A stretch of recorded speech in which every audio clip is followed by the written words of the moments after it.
I, for one, am so sorry that you have been forced to live with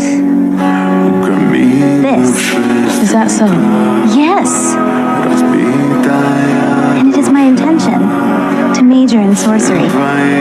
So if at some point you wanted to address the problem, perhaps I could help.